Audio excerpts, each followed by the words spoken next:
Muy buenas, gente de YouTube. Yo soy, y es un día más al canal de MSK Gente. Yo soy SK y este es mi colega MK. Muy buenas a todos, venga, hoy vamos a presentaros otra nueva palabra. Nuestra primera palabra fue la palabra campero, ¿vale? Hoy vengo a traer otra palabra muy relacionada, pero que es diferente, ¿vale? La palabra sniper. ¿Por qué? Bueno, que se haya visto el vídeo del campero ya sabrá lo que significa, pero bueno, voy a hacer una regulación fácil. Es aquel que un campero es aquel que se queda en la misma posición durante bastante rato para matar generalmente con un francotirador. Vale. Sniper es aquella persona que solo exclusivamente utiliza un arma de francotirador. Pero hay una ligera diferencia a eso.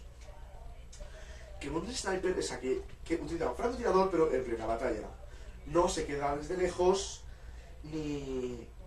Bueno, eso, no campea, literalmente. Es verdad, bien utiliza lo de quedar cuando ve que alguien va a abrir, esperar. Pero eso no sería exactamente campero, ¿vale? Para que aprendáis a utilizar bien definitivamente la palabra. Que os tirar todo ello, eso de, oh, campero, campero, cuando en realidad está jugando como un sniper.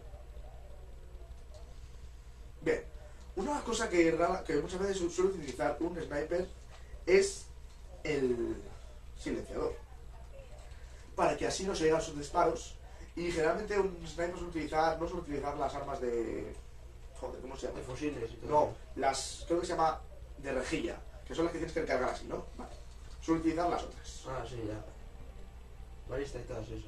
Suele utilizar la... No, la otra, el SWOT, creo que es. SWOT o SVD. Ah, la primera de todas, la Esa, predeterminada. que es la que no necesita la rejilla y es más rápida al disparar. Bien. Este es el vídeo de Sniper, para que también aprendáis un poco de utilizar la palabra. Suscribiros, darle a like y pasarlo muy bien. Hasta la próxima. Adiós.